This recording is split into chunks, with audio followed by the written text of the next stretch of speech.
दोस्तों नमस्कार, मैं उपेंद्र यादव। आप सबका हमारे इस लाइव कार्यक्रम में स्वागत है।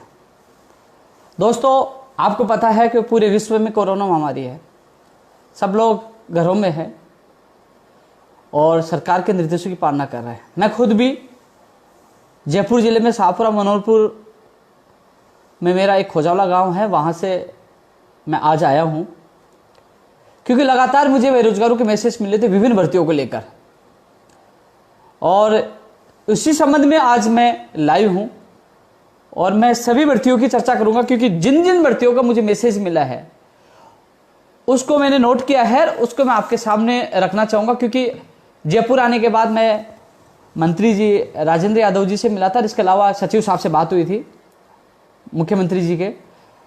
तो सचिव साहब ने कहा कि कोरोना महामारी के चलते सीएमआर में आप आ नहीं सकते, सीएमओ में आ नहीं सकते, लेकिन ये जरूर है कि आप जो संबंधित जितने बेरोजगारों के मामले हैं, लंबित भर्तियां हैं, जिनका परिणाम आना बाकी है, जिनकी ज्वाइनिंग होना बाकी है और जिनकी परीक्षा होना बाकी है, उन तमाम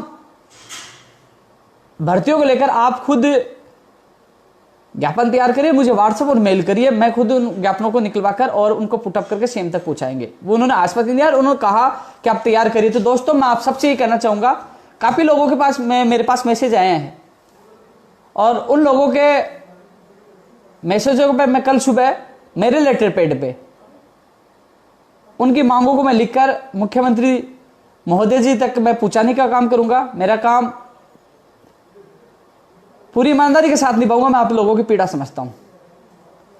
एलडीसी भर्ती 2018 के जो अभ्यर्थी हैं, जो लगातार इंतजार कर रहे थे, बस उनमें धैर्य की कमी मुझे नजर आई।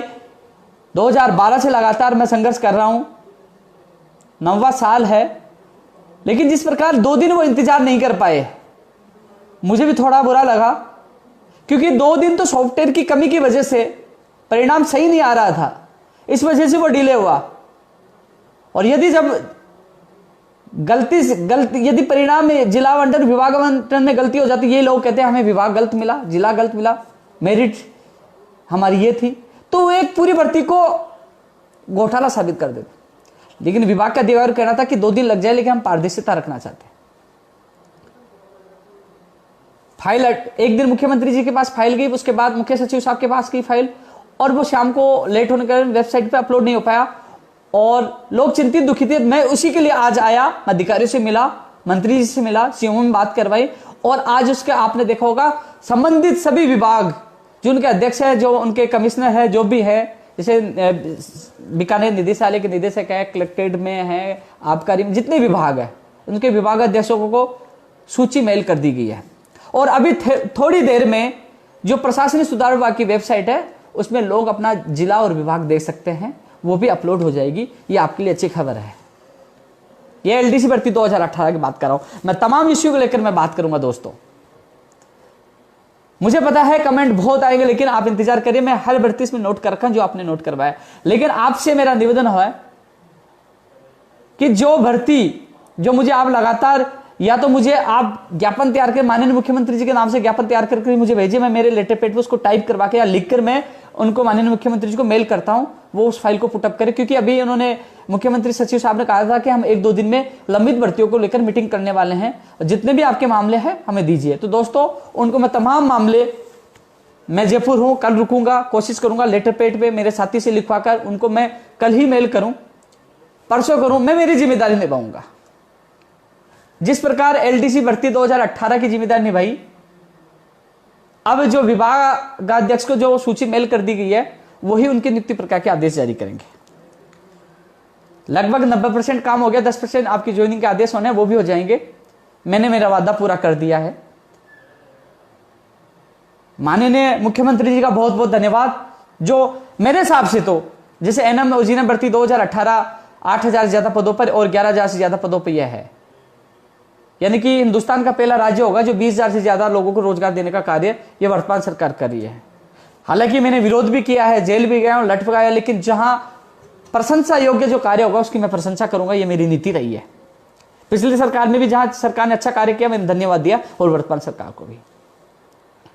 अब मैं बात करना चाहूंगा दोस्तों, भर्तियां बहुत है इसमें लिखी हुई, मैं सबकी चर्चा करूंगा। क्योंकि वीडियो लंबा होगा, लेकिन मेरी क्या है कि हर व्यक्ति, क्योंकि मैं नहीं बोलूंगा तो कहेंगे कि हमारी भर्ती की तो रखी नहीं बात, मैं रखूंगा। आपकी जिम्मेदारी है मेरे व्हाट्सएप नंबर पर या 8233790079 पे आप व्हाट्सएप कर सकते हो। 8233790079 नंबर पे आप व्हाट्सएप कर सकते हो। वहां से मैं मेरे लेटर पैड पे लिखकर मैं सीएम सचिव को मेल कर दूंगा। अब मैं उन भर्तियों की जिक्र और कर लूंगा। 587 पद एलडीसी भर्ती 2018 में काटे गए थे, वो बिल्कुल गलत है। जो अभ्यर्थी सालों से तैयारी कर रहे थे, मेहनत की और उनको झटका लगा। दोस्तों, मैंने इनसे वादा किया था मैं जी जान से आपकी बात रखूंगा। जन्मदिन के दिन मुख्यमंत्री जी से मुलाकात हो सकती थी कि कोटपुतली के एमएलए और वर्तमान जो मंत्री राज्य मंत्री राजेंद्र जी यादव ने कहा था कि मैं जन्मदिन पे आप मेरे साथ चलने मिलूंगा, लेकिन मुख्यमंत्री जी ने मना कर दिया कि वो जन्मदिन नहीं मनाएंगे, न मुलाकात कर पाएंगे, तो मुलाकात नहीं हो पाई। लेकिन अधिकारियों से मेरी बात हुई है, आज फिर से मैं आपको नई अपडेट दे रहा हूं। आज फिर से आपके मामले की फाइल सीएमओ में वापस पुटअप की गई है। यानी कि क्योंकि लोग पूछेंगे फाइल पुटअप का मतलब क्या हुआ, यानी कि जो आपने तथ्य दिए हैं, जो आपने मुझे दिए, मैंने उनको सौंपे हैं कि हाँ ये पद ऐसे कम किए गए, इनको पूरा आरक्षण नहीं मिला और ये गड़बड़ियां है, वो गड़बड़ियों की जांच कर रहे हैं और आपको पता है कि 100% गड़बड़ियां हुई है, तो आपके पद बढ़ेंगे। तो आज वो आपकी रिपोर्ट, तथ्यात्मक रिपोर्ट आज पुटअप की गई है। मैं 587 वालों को कह रहा हूं, फिर मत कहना कि आपकी बात नहीं रखी। मैं जयपुर आकर आपकी बात रखी है और आगे भी रखूंगा। जब सीएम साहब से मिलूंगा तो रखूंगा। मैं आपसे वादा किया था, भूलने वाला नहीं। मैं जानता हूं आपका दर्द। जो लोग अंगुलियां उठाते हैं कि 587 भूल गया, नहीं भूला मैं, लेकिन मेरी ये था कि कम से कम 11,000 लोगों को तो ज्वाइनिंग मिले। 11,000 की ज्वाइनिंग के आदेश हो गए, एक तरह से सूची भेज दी गई, एक तरह से इनका काम हो चुका है। अब आपके काम में मैं पूरी ताकत लगा दूंगा। आज आपकी फाइल पुटअप कर दी गई है। एलडीसी भर्ती 2018 317 पदों वाले। दोस्तों, कल आपने ट्वीट देके बहुत खुशी हुई थी, लेकिन दोस्तों मैं आपको इतना बता दूं, आपका भी काम होगा। मुझे पता है हताश हो, आपके साथी जो भी उनको पूछिए, जहां भी आरपीएससी में सहयोग करना हो, चाहे मुख्यमंत्री जी की मीटिंग में आपका मामला रखवाना हो, हर जगह मैंने आप लोगों को सहयोग किया था, हर जगह। और मैं अभी जयपुर ही हूं। कल सचिव साहब से आज भी बात की थी और उन्होंने कहा था कि कल एक बार बात करना, तो मैं कल सुबह एक बार फिर आपकी बात करूंगा। मैं कोशिश करूंगा कि आपकी लिस्ट भी जल्द से जारी हो, आपको खुशखबरी मिले। मैं पूरी कोशिश करूंगा, आपसे वादा करता हूं और आपको विश्वास है, मैंने आपका हमेशा सहयोग किया है और आगे भी करूंगा। दोस्तों, एक मुद्दा है कमरा किराया और कोचिंग जो फीस जमा करा दी, उसमें सरकार निर्देश जारी करे कि लॉकडाउन खुलने के बाद यो तो कोचिंग फीस वापस करवाए या उसी फीस में वापस कोचिंग करवाए और कमरा किराया माफ हो।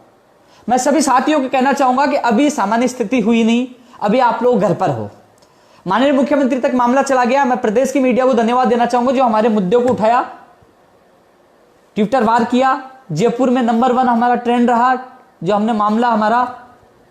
तो आप सबसे मेरा निवेदन है कि जैसे ही आप घरों से वापस आओ, सामान्य स्थिति हो।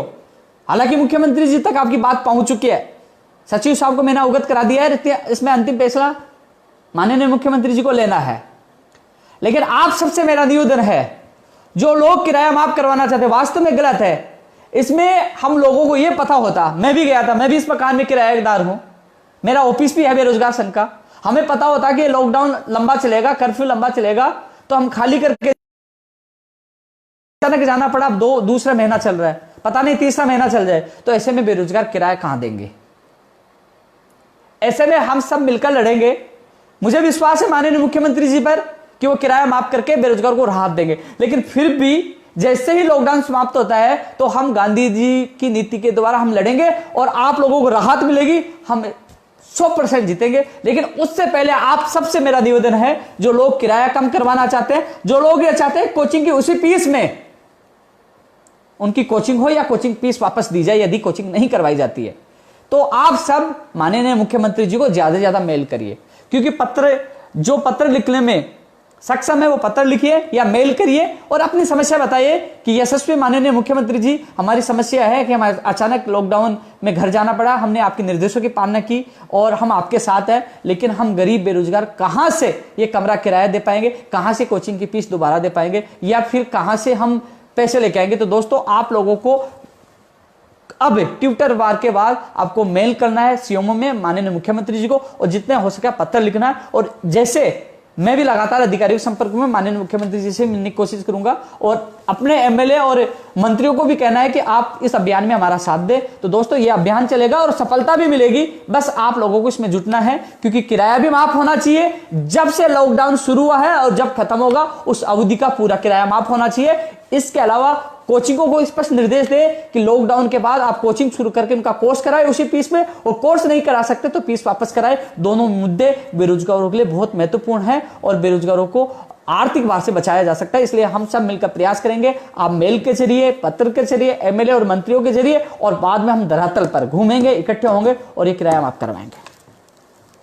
सेकंड गेट 2018 के लगातार मैसेज आ रहे हैं। जब उनका परिणाम नहीं आया तो मैं भी उनके बीच में अजमेर गया था, 3 बार गया था। अब उनका मंडल आवंटन होना है, उनकी ज्वाइनिंग होनी है। दोस्तों सेकंड गेट वाला भी मामला मैं कल लेटर पैड पे लिख के, मैं खुद जो तमाम मामले मुझसे मांगे गए, मैं प्राथमिकता के साथ आपकी बात रखूंगा कि आपके मंडल आवंटन आपकी नियुक्ति प्रक्रिया हो। आरएस भर्ती 2018, दोस्तों आरएस भर्ती 2018 में इससे संबंधित एडवोकेट से मेरी बात हुई थी। उन्होंने कहा था कोर्ट में अर्जेंट मामलों की सुनवाई हो रही है, और अर्जेंट मामले में सरकार की तरफ से यदि इस मामले में, क्योंकि कोर्ट अर्जेंट मामले भर्तियों को नहीं ले रहा, लेकिन इस मामले में आरएस वाले मामले में जो एक सुनवाई में एडवोकेट जनरल साहब आए थे, तो इसमें यदि एडवोकेट जनरल साहब ये कहे कि अधिकारियों की आवश्यकता है और हमें आवश्यकता है, तो कहीं ना कहीं एप्लीकेशन लेकर अर्जेंट सुनवाई हो सकती है।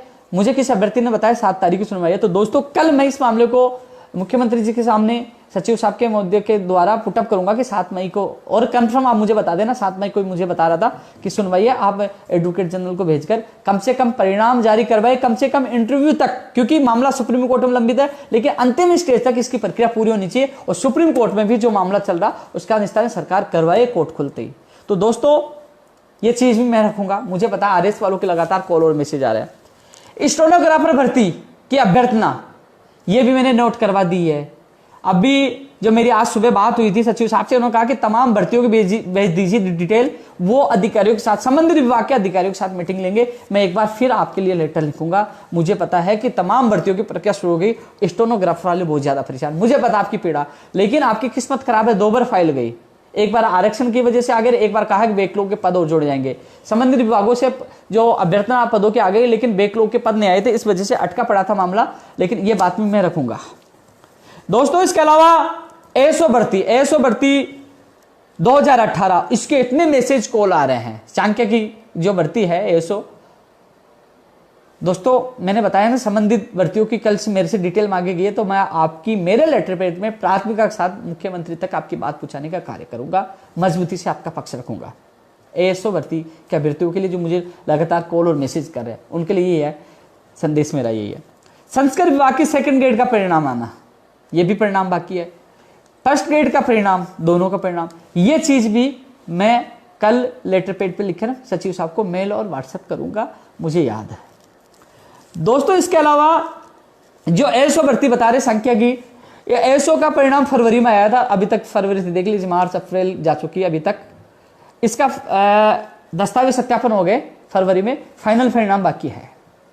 दोस्तों कनिष्ठ अनुदेशक का जो परिणाम आया था, जिसमें कोपा कई सही थे, कोपा के एरिया थे, इनका फाइनल परिणाम बाकी है।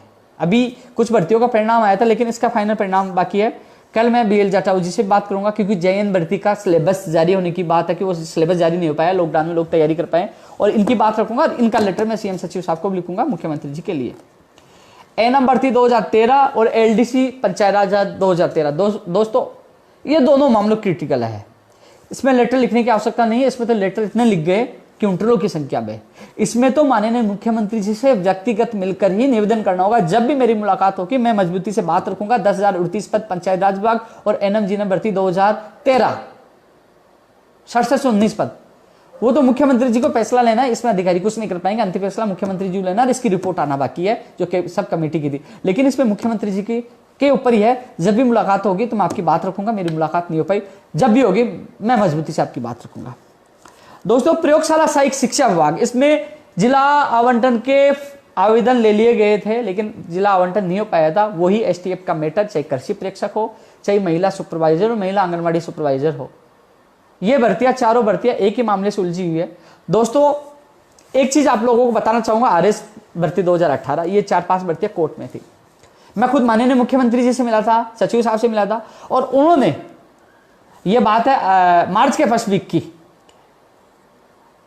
स्पेशल सेक्रेटरी आरटी डोगरा जी और ललित कुमार जी दोनों एडवोकेट जनरल से मीटिंग करके आए थे कि इन भर्तियों को कोर्ट से निकाला जाए, खुद मिलकर आए थे। जैसे ही सुनवाई की तारीख आई, लॉकडाउन लग चुका था, कोरोना आ चुका था, और वो कोर्ट ने हर तारीख आगे कर दी।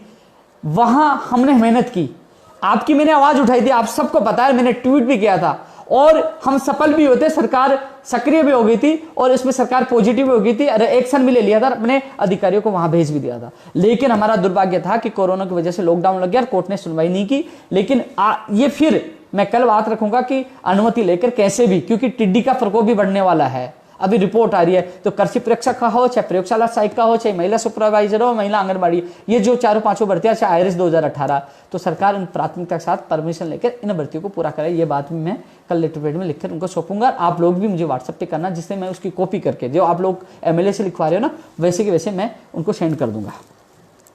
मेडिकल विभाग की मेरा मानना है कि मेडिकल विभाग में जो संविदा पे भी लगे हुए हैं, प्रयोगशाला सहायक वाले, लैब टेक्नीशियन वाले, इन लोगों को तो देखो सबसे पहले ज्वाइनिंग मिलनी चाहिए। ये लोग योद्धा के रूप में काम कर रहे हैं अभी भी कोरोना में, अपनी जान को जोखिम में डालकर। मैंने लेटर भी लिखा था, ट्वीट भी किया था, और कल फिर मजबूती से बात रखूंगा कि कम आपने एनएमजीएनएम 2018 को करे, डॉक्टर्स की भर्ती निकाले, कम से कम ये लोग काम करें, इनको इनाम तो मिलनी चाहिए। मेडिकल विभाग की प्रयोगशाला सहायक भर्ती भी होनी चाहिए, यह बात मजबूती के साथ रखूंगा। कल लेटर पेड फिर दोबारा मैं दूंगा, पहले भी भेजा था मैंने, फिर दोबारा कल भेजूंगा। रीट 2020 आपने देखा, शिक्षा मंत्री जी लाइव आए थे, उन्होंने बता दिया था फर्स्ट पेपर लेवल फर्स्ट में कोई बदलाव नहीं, सेकंड में पहला पेपर आपको देना होगा, दूसरे के लिए सरकार को निर्णय करना होगा कि वेटेज 90-10 करे या 95-5 करे या दूसरा पेपर करे, वो निर्णय होना बाकी है। लेकिन अब इस समय आप फर्स्ट पेपर की तैयारी करिए, क्योंकि 90-10 होता है तो रीट बड़ा महत्वपूर्ण होगा, रीट का पेपर। तो इसलिए बीए का 90-10 होता है, तो इसलिए आप लोग, यानी स्नातक का 90-10 होता है, तो इसलिए आप लोग रीट को प्राथमिकता मानते हैं, उसकी तैयारी करें। और यदि विषय का पेपर अलग होता है तो उसमें आपको समय मिलेगा। और एक चीज बता, 2 सितंबर एग्जाम प्रस्तावित है। यदि कोरोना से हमारी जो राजस्थान के हालात सही हो जाते हैं, यानी कि लॉकडाउन पूरी तरह हट जाता है, तो आपकी एग्जाम 2 सितंबर को हो पाएगी, अन्यथा नहीं हो पाएगी।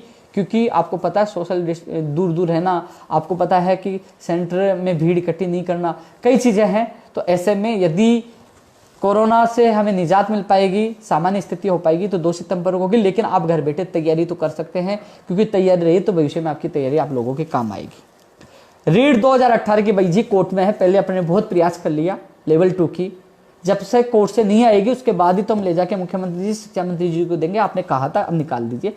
वो कोर्ट की सुनवाई का इंतजार तो करना ही होगा, इसके अलावा कुछ नहीं होगा। 18 और मैं साफ कह रहा हूं, मैं उस दिन से उस आदेश का मैं खुद भी इंतजार कर रहा हूं। आपको पता, आपसे ज्यादा इंतजार मुझे भी है। 2016-17 में, उस समय कोरोना से पहले बात हुई थी कि मुख्यमंत्री जी से मिलकर एक बार निवेदन करेंगे कि इसमें दोबारा से विचार किया जाए। जो एजुकेशन सेक्रेटरी, उनसे बात हुई थी, उन्होंने कहा कि एक बार वो बीकानेर निदेशालय की एक बार फिर से मीटिंग लेंगे। लेकिन दोस्तों, कोरोना के बाद उसके बारे में पता नहीं चल पाया क्या हुआ। अब जब भी इनसे मुलाकात होगी तो पता करेंगे क्या इन्होंने विचार किया या इन्होंने अपील किया। लेकिन इतना कह सकता हूं, चाहे 2016 का मामला हो, 17 का हो, 18 का मामला हो, ये सुप्रीम कोर्ट में भी जाएंगे तो उनको हार का सामना करना पड़ेगा। समय लग सकता है, लेकिन आपकी सूची जरूर आएगी। आपको हौसला रखना है, हताश नहीं होना है, आपकी सूची जरूर आएगी। जहां तक मेरा सहयोग होगा मैं आप लोगों को करूंगा, क्योंकि दोस्तों मैं हर बेरोजगार के साथ हूं। तमाम भर्तियां, मैं भी हर बेरोजगार का, मैं आज फोन नहीं उठा पा रहा था, मैं जयपुर आया था, मंत्री जी के पास वहां था, फिर अधिकारियों से मैं बात कर रहा था, मैं फोन नहीं उठा पाया। मैं समझ चाहता हूँ आपकी पीड़ा समझता हूँ, कई लोगों को बुरा भी लगता है, कोई पेन यादव फोन नहीं उठा रहा, लेकिन क्या करूं, एक व्यक्ति मैं हूं और तमाम दर्जन भर भर्तियां, मैं आपको गिना, ये तमाम भर्ती के बेरोजगार परेशान और दुखी हैं। वो बड़ी आस में देखते हैं कि हमें रोजगार कब मिलेगा, नौकरी कब मिलेगी। मैं उनके दर्द को समझता हूं। अरे मैं वीआईपी नहीं हूं, मैं राजा महाराजा का बेटा नहीं हूं, मैं किसी मंत्री का बेटा नहीं हूं, मैं एक किसान का बेटा हूं, एक सामान्य परिवार से आता हूं, इसलिए दर्द जानता हूं मैं, मुझे पता है। लेकिन मैं, आपको पता है जयपुर को, आपको पता है रेड जोन में शामिल कर रखा है, फिर भी मैं आप लोगों के लिए जयपुर आया हूं। और मेरी तो वो सोच है, यदि मुझे कोई आके ये कहे ना भर्तियों को पूरा करने के लिए तैयार हैं, आप लिख के दे दो कि आपकी जान देने के लिए तैयार है, तो दोस्तों मैं लिख के देने के लिए तैयार हूं कि मेरी जान ले ली जाए और इन लोगों को ज्वाइनिंग दे दी जाए। मैं वैसा व्यक्ति हूं, मैं ऐसा करने के लिए तैयार हूं, लेकिन मेरे बेरोजगारों को रोजगार मिलना चाहिए, खुशी आनी चाहिए। मैं देखता हूं कई लोगों के आंसू, मैं प्रयोगशाला साई के उन लड़कों को देख रहा था, कभी कहां अनशन कर रहे थे, कभी कहां कर रहे थे, शिक्षा विभाग वाले जीतू और वो कई लोग थे, मैंने उनके आंसू देखे। लेकिन एक इंसान, मैं अनशन भी करता हूं, लाठियां भी खाता हूं, जेल भी जाता हूं, भागता भी हूं, पूरा प्रयास करता हूं, 100% देने की कोशिश करता हूं और आगे भी दूंगा। दोस्तों आपको मैंने बताया कृषि परीक्षा वाली सारी चीजें बता दी। पुलिस भर्ती 2018 की जो 1600 ज्यादा पद खाली थे, पुलिस भर्ती 2018 में 1600 प्लस पद ज्यादा खाली थे कई जिलों में। ये अभ्यर्थी लगातार लेटर लिख रहे हैं, मैं भी लगातार इनका लेटर लिख रहा हूं, कल फिर लिखूंगा। मैं मांग करता हूं सरकार से कि कम से कम, आप कह रहे हो कि पुलिस वालों की कमी है, तो कम से कम इन अभ्यर्थियों को आप काम में ले सकते हैं, इनकी सूची जारी करके, प्रदेश राज्य स्तरीय मेरिट जारी करके सूची जारी करके इनको ले सकते हैं, सेवा देने के लिए तैयार है। पद खाली है, आपने जो भर्ती निकाली उसमें 1600 पद खाली रह गए, तो ये तैयार है। मैं आपका फिर से कल लेटर लिखूंगा। फार्मासिस्ट हो, चाहे लाइब्रेरियन हो, चाहे पटवारी हो, पुलिस हो, दोस्तों सबकी एग्जाम जुलाई बाद ही हो पाएगी, जुलाई बाद ही आप सबकी एग्जाम हो पाएगी, और वो भी सामान्य परिस्थिति होने पर, क्योंकि जिला कलेक्टर्स को पूछा जाएगा कि सेंटर उपलब्ध है क्या, उनकी रिपोर्ट आएगी, उसके बाद आपकी एग्जाम हो पाएगी। इसलिए तैयारी तो घर पे रखिए आप। एक मेरे पास ये भी ज्ञापन आया जाए, पशु चिकित्सा अधिकारियों की भर्ती भी होनी चाहिए, डॉक्टर के साथ पशु चिकित्सा अधिकारियों की भर्ती होनी चाहिए, ये भी मैं उनका लेटर लिखूंगा। दोस्तों इसके अलावा जो है आरपीएससी की भर्ती है,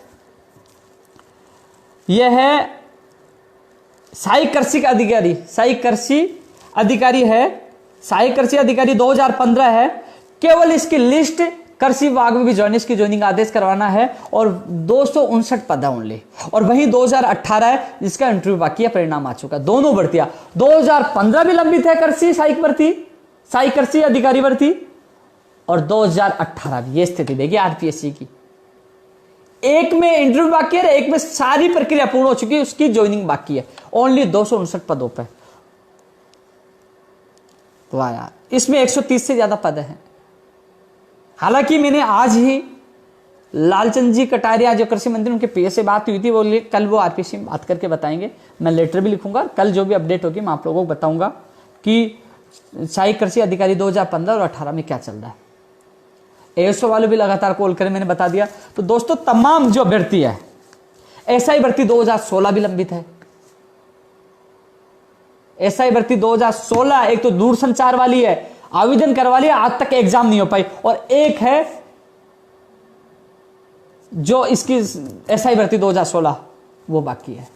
दोस्तों तमाम भर्तियों को लेकर कल मैं, अब आप देख लीजिए, आप लोग मुझे लेटर भेजोगे, मैं उनको निकालूंगा उनको टाइप तो क्या हो पाएगा, अब लॉकडाउन चल रहा है, हम बैठेंगे, लिखेंगे, लेटर पैड भी लिखेंगे, और उसके बाद में फोटो खींच के व्हाट्सएप और मेल करेंगे। फिर भी आप लोगों को लगता है कि हम लोग आपके लिए अच्छा कार्य नहीं कर पा रहे हैं, तो मैंने पहले भी कहा था, रविंद्र चौधरी प्रदेश अध्यक्ष है, मैं प्रदेश संयोजक में हूं। वो पदवी यदि कोई व्यक्ति जिम्मेदारी लेने के लिए तैयार है, क्योंकि वो भी मैं कभी भी छोड़ सकता हूं, 9 साल से मैं कार्य कर रहा हूं, और कोई तैयार हो तो वो जरूर सूचित करे कि वो प्रदेश संयोजक पद पे काम करे। लेकिन जब तक मैं हूं, मैं मेरी जिम्मेदारी निभाऊंगा। मैं आप लोगों की पीड़ा समझता हूं, और कल आप सबसे मेरा निवेदन है, मैंने आपको नंबर बताए, उस नंबर पे आप व्हाट्सअप कर देना जितनी भर्तियां हैं, जितनी मैं भर्तियों का नाम लिया, वो ज्ञापन मुख्यमंत्री जी के नाम से मैं मेरे लेटर पैड पे टाइप करके उन तक मेल कर दूंगा, वो उनको पुटअप करेंगे, और जो भी मुझे वहां से जानकारी मिलेगी आप लोगों को बताऊंगा। 2-3 दिन में, इसी वीक में बता रहे हैं कि इस मामले में मीटिंग होगी लंबित भर्तियों को लेकर। तो दोस्तों कोरोना में मैं जयपुर आया हूँ, आप लोगों के लिए आया हूँ, कल वापस मैं गाँव जाऊँगा, वहीं रहूँगा, क्योंकि जयपुर में स्थिति आपको पता है विकट स्थिति है। और जैसे कोरोना समाप्त होता है, लॉकडाउन समाप्त होता है, तो तमाम भर्तियों को लेकर जितना सहयोग होगा मैं जी जान लगाकर आप लोगों के लिए मेहनत करूंगा। बस यही है कि हम सबको मिलकर लड़ना होगा इस सिस्टम से, और सब मिलकर लड़ेंगे तो समय पे रोजगार भी मिलेगा और आपके सपने भी साकार होंगे। आप सबको मेरा यही कहूंगा कि बस माननीय मुख्यमंत्री जी और प्रधानमंत्री जी के निर्देशों की पालना करना है, कोरोना को हराना है, देश को और प्रदेश को बचाना है। जय हिंद, जय भारत।